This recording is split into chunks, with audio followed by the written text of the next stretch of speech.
con sueños al sol. Hablamos de cambiar la conversación, de esas historias que nadie contó, darles un eco y un corazón. Y si le llamamos nuestro rincón, un micrófono y toda la intención de hablar del mundo y su desconexión, de la discapacidad y la educación. Somos voces invisibles que quieren brillar. Lo que no se dice vamos a contar. Abrimos puertas donde nadie quiso entrar. Y si será un lugar para escuchar. Hablamos de barreras que nadie vio, de la empatía que el silencio enterró, de un mundo que escucha pero no entendió, y cómo el cambio empieza en la voz. No somos expertos, somos pasión, buscando respuestas en la conversación. Un espacio libre de juicio y presión, donde la verdad sea nuestra misión. Somos voces invisibles que quieren brillar. Lo que no se dice vamos a contar. Abrimos puertas donde nadie quiso entrar. Y si será un lugar para escuchar. Somos voces invisibles que quieren brillar. Lo que no se dice vamos a contar. Abrimos puertas donde nadie quiso entrar. Y si será un lugar para escuchar.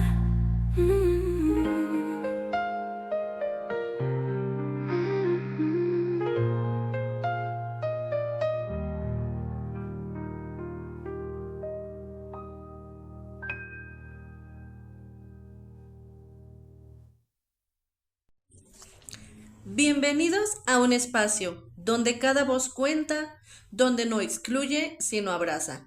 Esto es Isis y Mati, perspectivas inclusivas, un viaje hacia el cambio. ¿Están listos para explorar nuevas perspectivas? Yo soy Isis, soy mamá, soy psicóloga y soy maestra. Yo soy Mati, soy estudiante avanzado de la carrera de Derecho, aficionado a la música y la literatura y persona con discapacidad de nacimiento.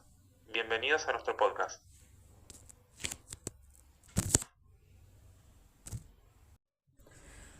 Hola, ¿cómo están? Es un gusto saludarlos. Hola Mati, es un gusto volver a compartir este espacio. Hola Isis, ¿cómo estás? Siempre es un gusto saludarte y compartir esto contigo. Sabes que el interés es mutuo. Pues hoy, chicos, les vamos a platicar sobre el tema de Te quiero completo, parejas y discapacidad. Básicamente, el día de hoy vamos a hablar de los retos y de las realidades que enfrentan las parejas donde una o ambas personas tienen discapacidad. Queremos romper ciertos estigmas, que ustedes puedan visibilizar las barreras y que puedan proponer miradas de respeto e inclusión en la intimidad, en el amor y en la vida en pareja. Es importante que les aclaremos que siempre vamos a hablar con un lenguaje respetuoso y que siempre en estos podcasts vamos a enfatizar la autonomía y los derechos de las personas con discapacidad. El día de hoy nos gustaría empezar con la parte de los estigmas social y mitos sobre las personas con discapacidad, porque muchos hemos escuchado esta parte de que dicen, es que las personas con discapacidad no pueden tener pareja, son asexuales, son hipersexuales, las personas con discapacidad solo pueden estar con otra persona que no tenga la discapacidad, hablando de que no se puede llegar a dar una relación entre dos personas con discapacidad. Básicamente queremos que sepan que el amor, la sexualidad y la afectividad son derechos universales. ¿O no, Mati? Sí, coincido plenamente. Las personas con discapacidad no dejamos de ser, más allá de las particularidades de cada caso y de lo que cada uno atraviesa, personas que más allá de una condición tenemos los mismos derechos y las mismas necesidades que cualquiera. Y aclaro desde el vamos, y esto por experiencia personal, la discapacidad no es bajo ningún concepto una limitación para amar y para disfrutar de la sexualidad plenamente. sin duda. Claro, porque eso sí, van a existir barreras físicas y de accesibilidad. Justamente lo hablábamos antes de empezar a grabar, que existe una falta de infraestructura en los hoteles, en los cines, en los restaurantes, en las viviendas sin adaptaciones, en el transporte, que les permitan tener una autonomía como pareja.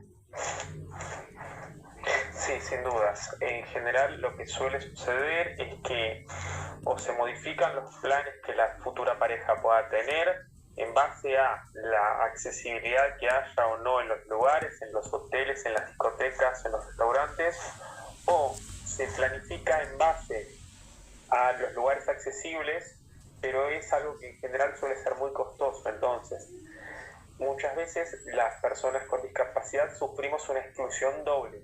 Por un lado, las complicaciones propias de la discapacidad en sí, o las limitaciones propias de la discapacidad, y por otro lado, las limitaciones de contexto surgidas por la falta de accesibilidad, y sobre todo cuando hay falta de recursos económicos. Claro, porque implica demasiadas cosas, ¿no? El hecho de pensar en tener intimidad con tu pareja y que toda la familia se tenga que enterar porque los tienen que trasladar, ¿no? Porque también yo considero que ahí vendría la parte de la sobreprotección familiar. Claro. A eso sumémosle que muchas veces para las familias esto de las relaciones románticas / sexuales entre personas con discapacidad, o entre una persona con discapacidad y otra que no lo es algo que nunca se habló, es un tabú.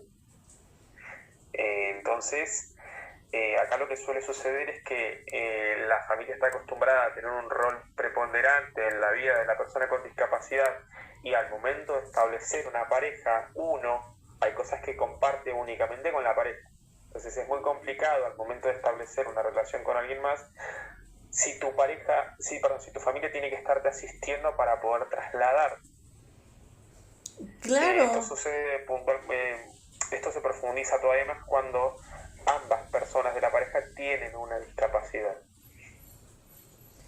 Claro, porque de hecho simplemente lo platicábamos hace un momento.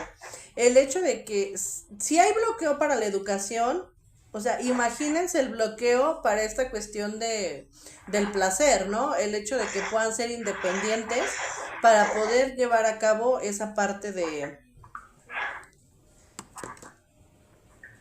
Sí, de hecho la idea que nosotros tuvimos con Isis cuando empezamos con esto y con estas charlas y después, bueno, puntualmente grabándolas, tiene que ver con, de alguna manera, dar una mano a las familias de personas con discapacidad para que desde el principio se planteen estas posibilidades, ¿no? Derrumbar estos mitos para facilitar la vida de las personas con discapacidad o de los niños con discapacidad que eventualmente se van a enfrentar a estos desafíos. Derrumbar los mitos para tener una vida un poco mejor, justamente. Claro, y es que también viene la parte de que se infantiliza la sexualidad de las personas con discapacidad. Se considera un tabú hablar de que tengan placer, de que quieran tener relaciones con su pareja.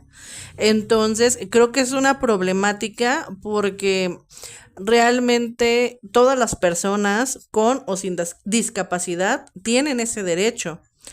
Entonces, aparte de la parte de que pues ellos para poder trasladarse a veces necesitan una movilidad.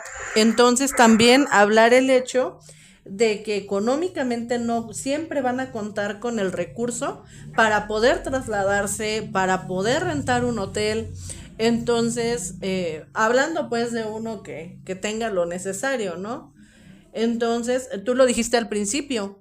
Es esta parte de que también le va a costar más. De hecho, para una cita simple, o sea, simplemente querer ir a comer unas crepas, unos hot cakes, te toca pensar hay rampas, hay elevador, o sea, empiezas a notar toda la cuestión estructural para ver si cuenta con lo necesario para poder llevar a cabo esa cita. O algo mucho más elemental, hay baño, porque quizás vos tenés un restaurante que tenga una rampa y que pueda ser accesible hasta determinado punto, pero vas al baño y la silla de ruedas no entra. Exacto. Entonces tenés dos opciones: o no vas a esa cita, o te aguantás tus necesidades hasta que la cita termine. Claro, y ahorita que Eh, justamente acabas de tocar este tema del baño, creo que también es importante tomar en cuenta en esta cuestión de las relaciones cuando una de las de los dos en la relación usa pañal. También, ahora quiero tocar un punto ya que mencionaste esto. Lo iba a hacer en otro momento, pero bueno, ya que hablaste de esta cuestión, muchas veces la pregunta que ciertas personas me han hecho, amigos, conocidos o gente que se acerca para dialogar conmigo de estos temas, porque me encanta hablarlos, es en qué momento, cuando estoy conociendo a alguien por redes, en qué momento cuento o planteo que tengo una discapacidad. Acá esto que voy a decir es únicamente, es puro y exclusivamente una opinión personal de lo que a mí me ha funcionado en general, eh, y tiene que ver con el hecho de dejar la discapacidad a un lado. Al momento de vincularte, que la otra persona te vea como eso, como una persona con el mismo deseo, con las mismas intenciones que pueda tener el otro. Para lo cual la discapacidad no tiene que ser un problema, no tiene que ser un trauma, no tiene que ser un demonio. Para eso tiene que haber un trabajo de aceptación previo de la propia situación. Voy a esto, si mi discapacidad para mi persona que lo padece es un dolor, un padecimiento, un drama, ¿cómo podemos pretender que la otra persona me acepte como soy si yo no tengo ese trabajo de aceptación hecho previamente? Volviendo a la pregunta inicial que en algún momento me han planteado, yo al momento de conocer gente no es lo primero que cuento, pero una vez que veo que hay una conexión o a partir de que ya hay un contacto más fluido, lo suelo contar y un poco ahí eso me permite conocer a la otra persona también, ¿no? Decir, bueno, ¿cómo reacciona esta persona que a mí me interesa, me atrae, cuando yo le cuento un poco cuál es mi realidad? Porque también se da un fenómeno que es muy simple. La persona que quizás nos interesa, cuando le contamos, mira, yo tengo esto, va a querer saber, por una cuestión de lógica, va a querer preguntar o va a querer conocer un poco más sobre nuestra discapacidad. Y si nosotros no nos tomamos el trabajo previo de poder dialogar sobre lo que nos sucede en el cuerpo, en el corazón, en los padecimientos, si tomamos medicaciones, si tenemos epilepsia o lo que fuere, si no lo trabajamos nosotros previamente va a ser muy difícil poder dialogarlo con el otro y que la discapacidad deje de ser un obstáculo en el momento de tener pareja. Entonces, para poder amar hay que aceptarse primero uno mismo, porque uno al momento de estar en pareja entrega lo que es, da lo que tiene por dentro. Claro, y creo que el punto de partida tú lo acabas de decir, ¿no? Es esta parte del autoconocimiento, el trabajar nuestra autoestima, el saber quiénes somos en realidad, porque algo que platicábamos, no siempre nos van a decir que no por la discapacidad. O sea, simplemente puede ser que no le gustamos a la otra persona no nos quiere. O sea, simplemente puede haber mil razones, no necesariamente la discapacidad. Que también va a haber personas que por la discapacidad no te quieran. Y también tenemos que aprender a que las personas a las que quizás nosotros sentimos atracción, nos gustan o amamos, pues no se va a dar. Y también tenemos que aprender a vivir ese duelo. En algún momento, en otro de los programas, vos hablabas de la importancia de la tolerancia a la frustración en la crianza de los niños con discapacidad. Bueno, este es un ejemplo clarísimo. Sí, totalmente. Mati, me gustaría que consideres y me digas cuál es el mito más dañino que persiste sobre las relaciones de las personas con discapacidad.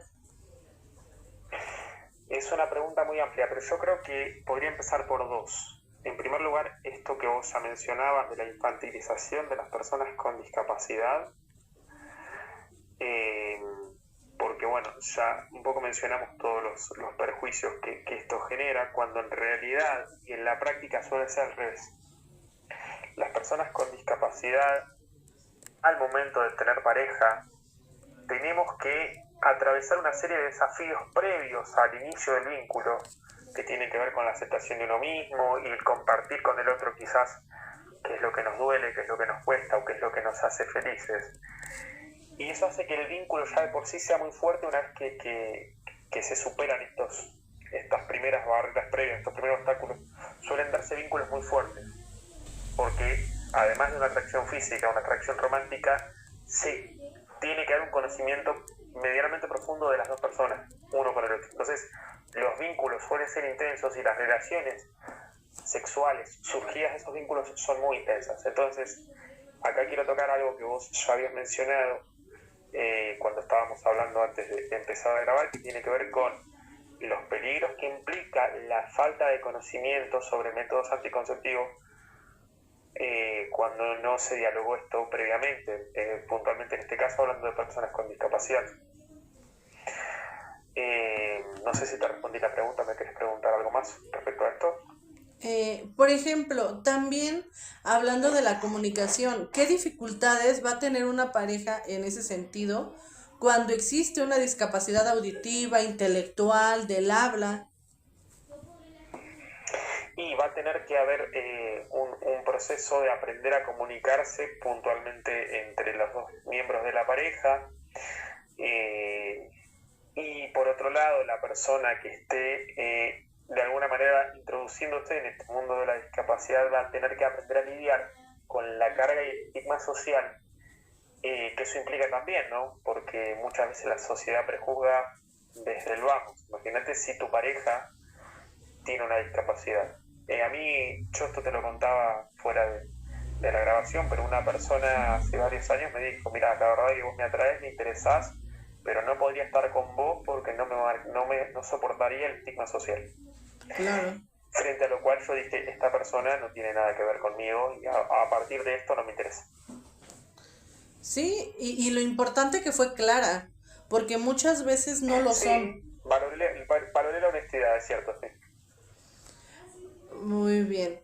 También platicábamos un poco sobre este sentido de la dependencia económica y emocional, porque sabemos que dentro de la discapacidad hay una bastante amplia situación de que no hay tantas oportunidades laborales. Aparte de que también Claro. está esta parte del capacitismo, ¿no? Que siempre está reforzando la creencia de que la persona con discapacidad debe ser cuidada siempre, que no puede ser independiente, autónoma. Y pues realmente no, o sea, aquí el problema a veces son las familias que sobreprotegen y no permiten que la persona con discapacidad se desenvuelva en el ámbito laboral. Sí, porque, a ver, yo creo que el mayor desafío que enfrenta una familia con una persona con discapacidad es el paso del tiempo. Es decir, cómo se va a desenvolver mi hijo, mi hija o la persona con discapacidad cuando nosotros ya no estemos, cuando no haya nadie que la asista, cuando no haya nadie que la cuide, cuando no haya justamente alguien de la familia que vele por esa persona. Por eso, para evitar enfrentar esa realidad, me parece que las familias muchas veces se van creando como unos prejuicios previos, ¿no? Esto de la infantilización, de que la persona con discapacidad no puede ser autónoma, para evitar justamente chocar con esa realidad. Cuando en realidad lo que se tiene que hacer es lo opuesto, favorecer el desarrollo de las herramientas emocionales para enfrentar la propia situación y brindar las herramientas para que la persona con discapacidad logre su mayor autonomía posible. Claro, sí, y es que, o sea, son dos factores, o sea, esta cuestión familiar, esta cuestión laboral, que realmente que muchas instituciones no tienen abierta su bolsa de trabajo para personas con discapacidad. Porque como lo dijimos en el podcast pasado, muchas veces el apoyo a las personas con discapacidad solo es un discurso político para beneficiar en las elecciones. Sí. En Argentina hay ley de cupo para personas con discapacidad. El problema es digamos, como falta de estadio intermedio, que es llevar eso que está escrito en la ley a una práctica y a una visibilización que haga que esto sea factible, ¿sí? Saber con qué herramientas desde lo jurídico contamos para poder acceder a ese puesto de empleo. Claro. Que si quieren en algún otro programa podemos hablar directamente, específicamente de las herramientas para personas con discapacidad, tanto en México como en Argentina. Si les interesa el tema, nos lo dejan en comentarios. Sí, claro que sí. Y es que son muchas situaciones, ¿no? Porque desde la parte de que deben de ver que la persona debe ser autónoma y que pueda realizar las cosas por sí mismo, que tiene una vida, que piensa de una manera, tiene sus creencias, y en ese sentido, pues empezar a darnos cuenta que es una persona independiente a nosotros como familia. Porque también hay familias que se oponen a que tengan pareja por el miedo, por el prejuicio o por el control que quieren ejercer encima de la relación. Entonces, aquí viene siendo también otra parte de la sobreprotección, que es como, no, yo no quiero que tengas pareja porque te van a lastimar, te van a hacer daño, etcétera, etcétera, ¿no? Entonces, ellos tienen derecho, las personas con discapacidad, ustedes, a decidir sobre su vida afectiva, a decidir sobre su vida sexual, a saber hasta dónde. Claro, porque además hay algo que es lógico, que es que las cuestiones que tienen que ver con lo afectivo y la sexualidad son imposibles de frenar. Por más que Claro. vos tengas a la persona con discapacidad tratando de evitar que se vincule con otros, en algún momento va a pasar y se va a enamorar y le van a romper el corazón igual. Claro, y es algo a lo que va a tener que enfrentarse, recuperarse y continuar. Porque Siempre. yo siempre he pensado que no le puedes quitar las piedras a las personas del camino, porque el día que les toque una piedra y tú no estés, no van a saber cómo quitarla. Tal Entonces, cual. tenemos que dejar que se estampen con la realidad, que aprendan a vivir, a distinguir qué les gusta, qué no les gusta, porque luego también hay otras cuestiones, ¿no? Que piensan que una persona con discapacidad no puede tener otro tipo de preferencia sexual. También, sí, imagínate si una persona con discapacidad expresa su sexualidad y además es gay o lesbiana o lo que fuera, que lo he visto, en el caso de mucha gente, sufrir ese doble estigma, ¿no? No solamente tengo una discapacidad, sino que además soy lesbiana, soy gay, son situaciones complejas. Entonces lo que podemos hacer desde nuestro lugar como amigo, como familia, es evitar la estigmatización. El dolor o el proceso no se lo podemos evitar, pero no ser partícipes de esto, de no ser partícipes en la mirada prejuzgante. Hubo algo que yo dije en los primeros programas y en este caso lo vuelvo a repetir, que uno es constructor de una micro realidad social. Uno puede ser parte de la solución o parte del problema en estos casos.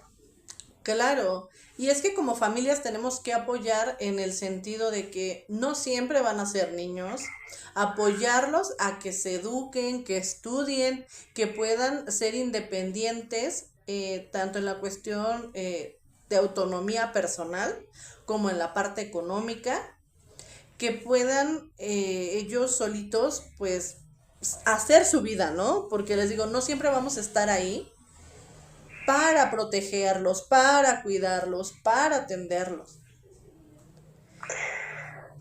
Sí, sin dudas.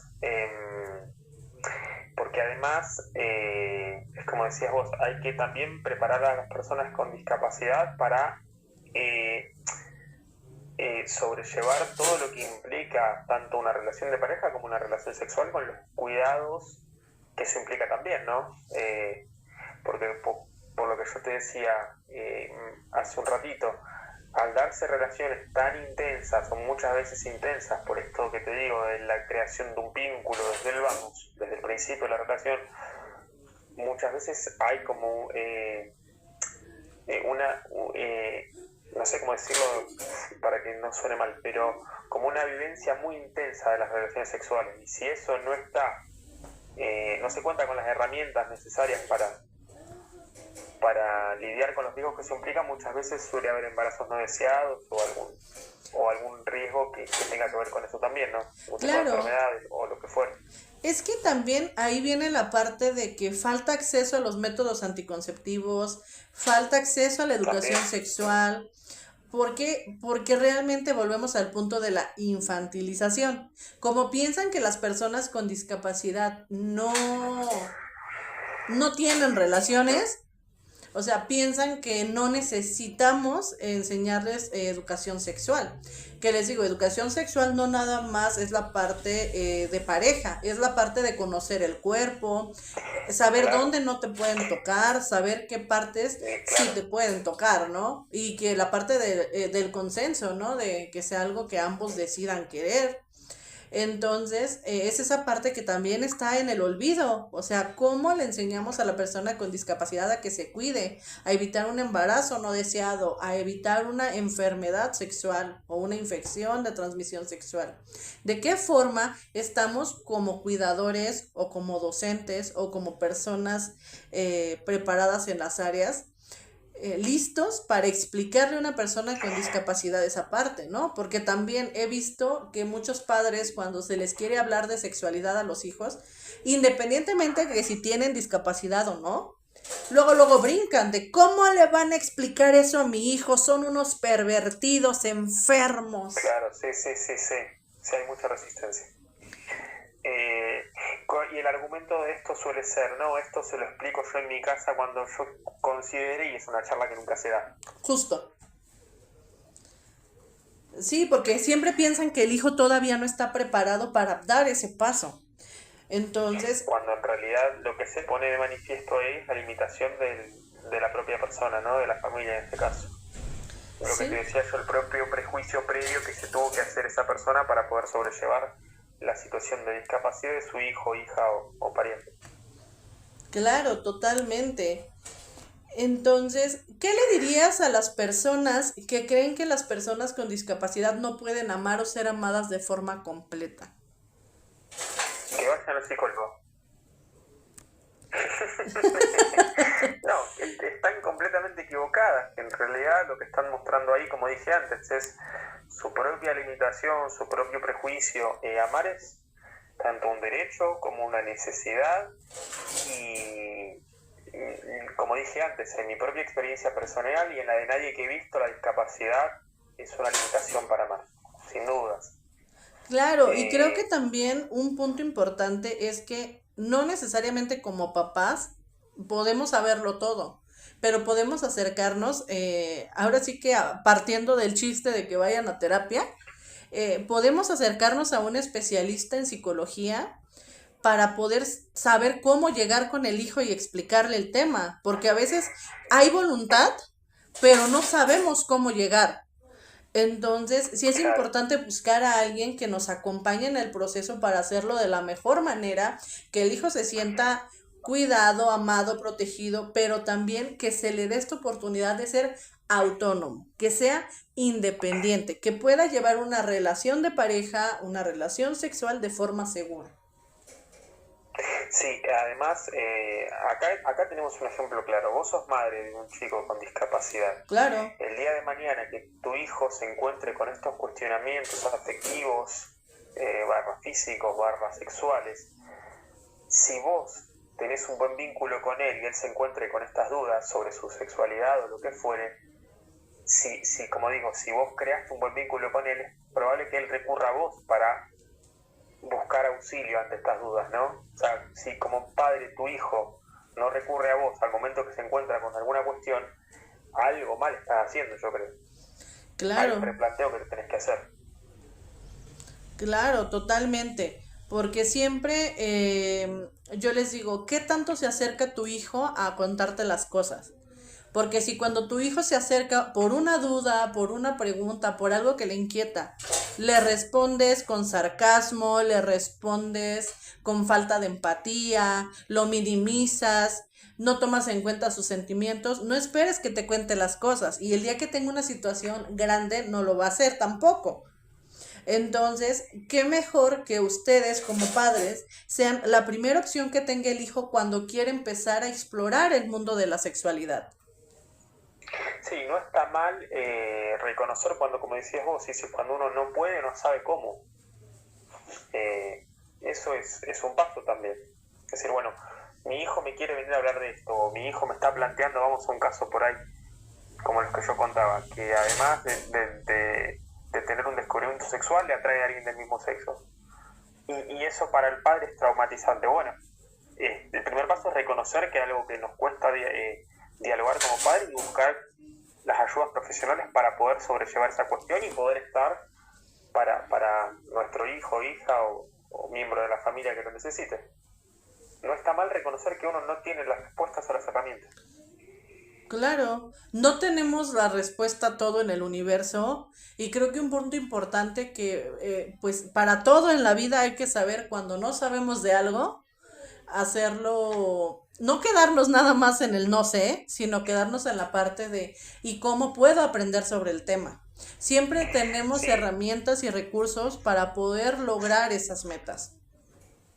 Ese es el tipo de amor que sirve y que construye, ¿no? El amor activo que lo que busca es ayudar a sobrellevar las barreras y no que nuestro amor como parte de la familia sea un obstáculo más que la persona tiene que sobrellevar. Claro, totalmente. Para cerrar, me gustaría dejarlos con una frase y algunas preguntas para que reflexionen. Amar con libertad y plenitud es un derecho, no un privilegio condicionado a la capacidad de moverse, ver, oír o entender de cierta manera. Y los quiero invitar a reflexionar. ¿Qué puedo hacer yo para no ser una barrera para las parejas con discapacidad? ¿Cómo podemos exigir más accesibilidad en espacios públicos y privados para todos? Pues les agradecemos el habernos acompañado en este capítulo. Gracias, Mati, siempre es un placer poder compartir estos espacios contigo. Siempre es un placer, amiga. Cuídense mucho, déjenos sus comentarios, los temas que quieren escuchar de nosotros y por ahí estaremos dándoles lectura. Hasta luego.